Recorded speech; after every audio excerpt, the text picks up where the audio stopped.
Alright y'all, what's up? It's your boy Juice. Finna go ahead and show y'all how to do this taper line with no enhancements. First, what I'm gonna do is take my 1.5 guard and take the hair down all the way around the head.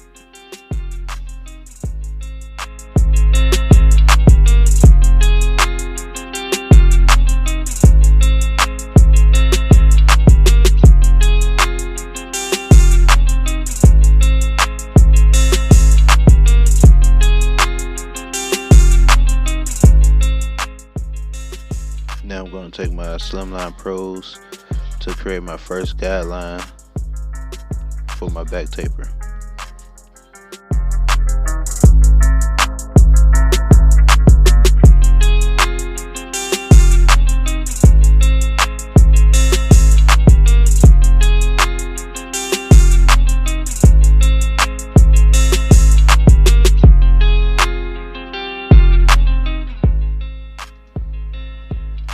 I'm gonna take my number 1 guard on my cordless measure clips and I'm gonna go up about an inch to create my second guideline.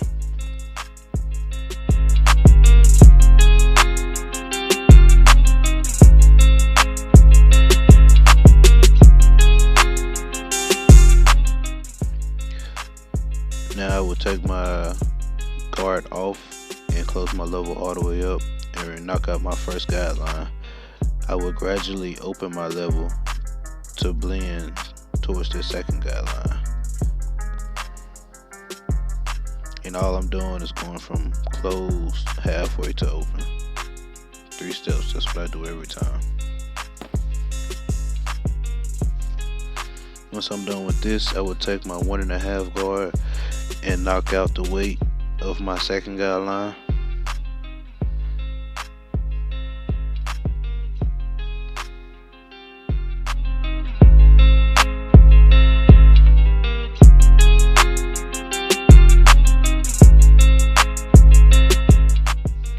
Okay, I would take my number 1 guard and open my level all the way up to help blend this second guideline all the way in. And as I'm doing this, you'll notice that I'm doing the fade down technique now. Whereas when I started with no guard, went to number 1 guard to 1.5 guard.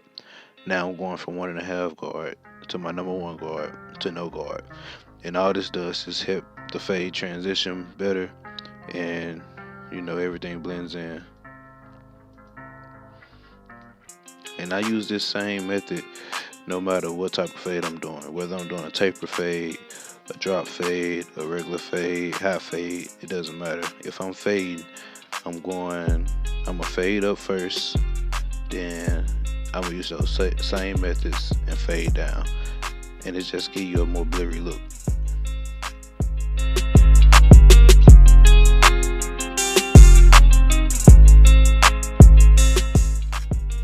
I got them blended in pretty much right here, but you gotta get rid of any weight line, any dark spots you might see. You gotta get rid of them, and to do that you gotta play with your level, so don't be afraid to open and close it as needed.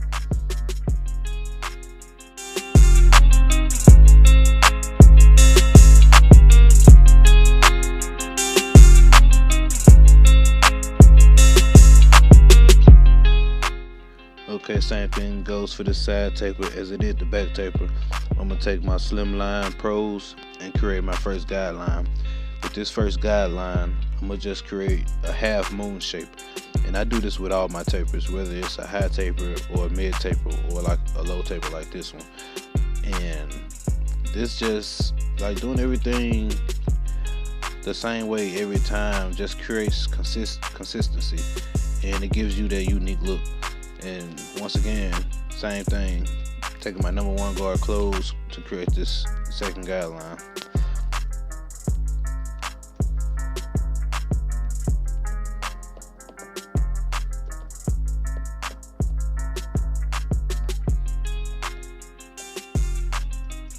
And you notice every time I create a guideline, I'm going up an inch, or sometimes I might even go up half an inch, depends on how low I want to keep the taper.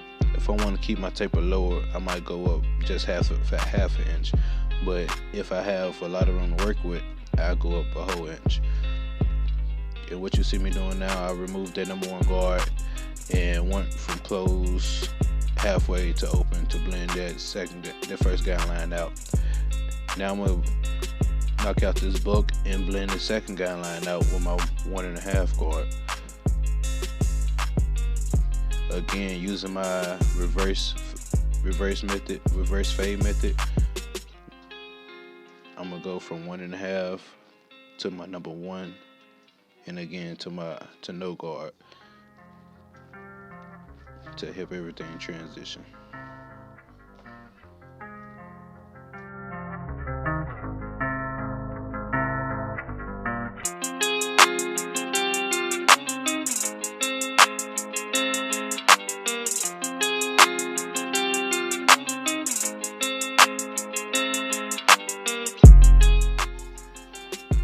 Now what you see me doing is blending in his beard, and all I'm doing is using a reverse fade method. What I did going up, I'm gonna do it going down.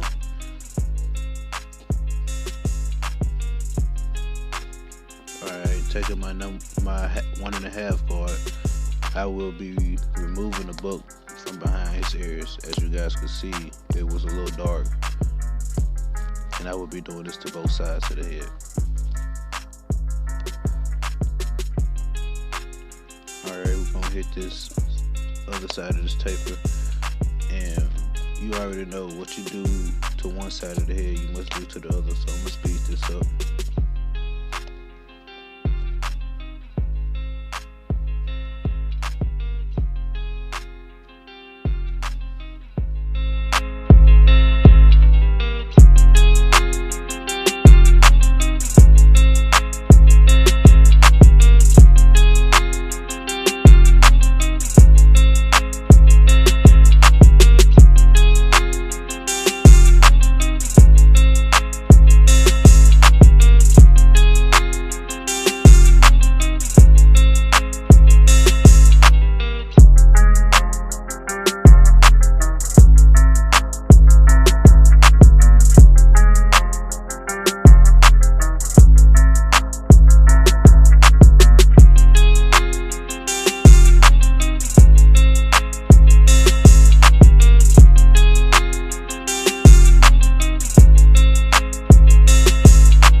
I can't stress enough how important it is to prep the hairline before you just start lining it up.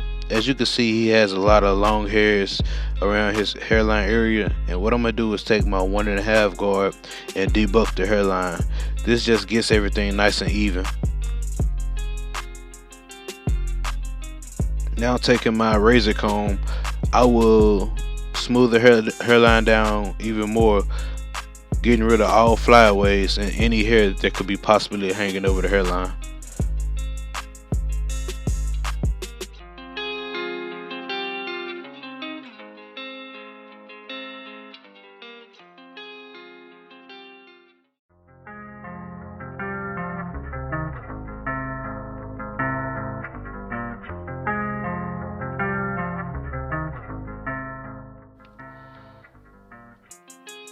Now you can use any type of holding spray. What I use is Suave holding spray. Sometimes I use spritz, and this just stiffens the hairline. You know, it helps give a more crispier lineup.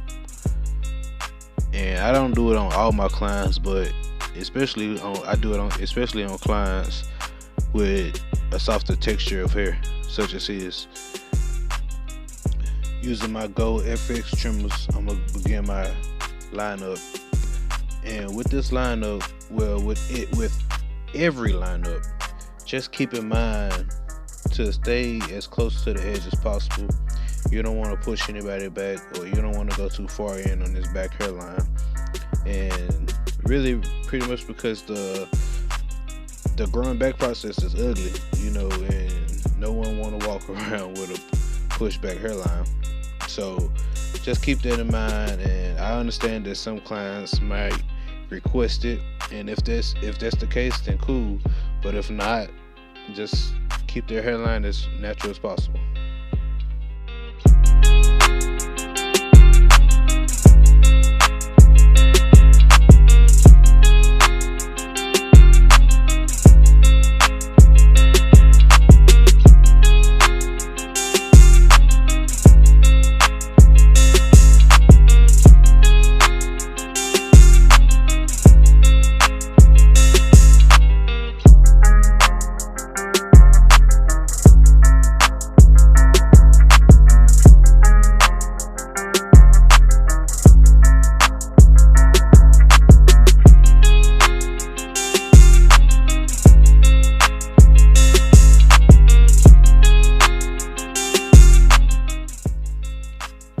Alright, with this lineup method I'm gonna use, I showed you guys in my last video, and it's just a half and half method. What I'm gonna do is start in the middle of the hairline and work my way to one side of the head at a time. And once I start working on the other side, I'm gonna just use the side that I've already lined up as a guideline to continue that straight line straight across.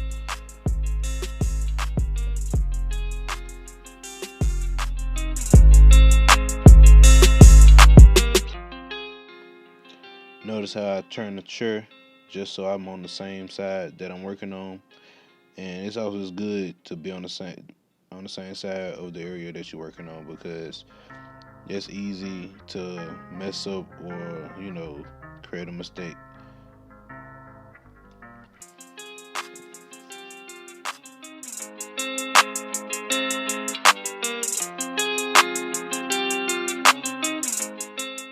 Now that I got the hairline where I want it to be, you'll see me going back notching at the hairline just to assure that it's going straight across and everything is on the same level.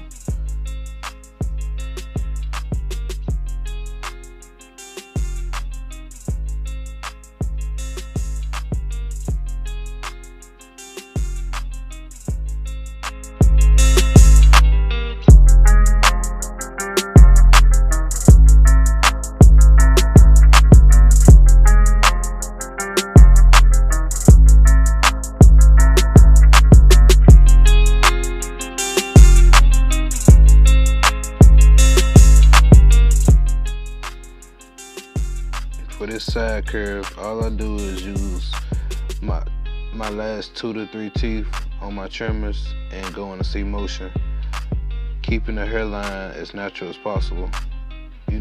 Like I said before, staying as close to the edge as possible.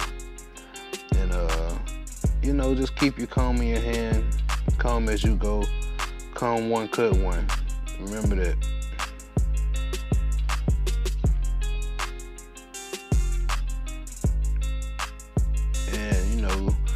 Keeping your comb in your hand, just make sure you don't miss anything. Always comb everything out. And you'll see me using my pinky finger and my index finger to match up the bottom of my boxes. I do this just to make sure everything's even. You don't have to use this method. There's plenty of ways to do it. But one thing you don't want to do is have one of those boxes longer than the other, because it'll throw your whole hairline off. So I'm pretty much done with the haircut. What you see me doing now is my cleanup process. I don't care what haircut I'm doing, whether I'm doing a taper line, an even all over, a fade, it doesn't matter. Every haircut, I go back and do a cleanup process, because I don't want my client leaving out the chair and getting home noticing something that could have easily been noticed at the barbershop. So what I do is take my trimmers and go back and ball everything out all the way, make sure I ain't leaving no hair behind, and I'm following up with my cordless fade masters, just because they sit a little bit closer than my magic clips, as well as my FX trimmers. They sit a little bit closer than my Slimline Pros. So I'm just bringing this fade out a little bit more and making it a little bit more blurry.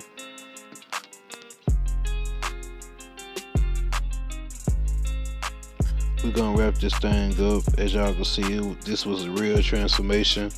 I did everything with no enhancements. I just wanted to let you guys know in the beginning stages that I don't need enhancements for every haircut, though I like to use them. And just remember to follow me on Instagram at juicefaded_em.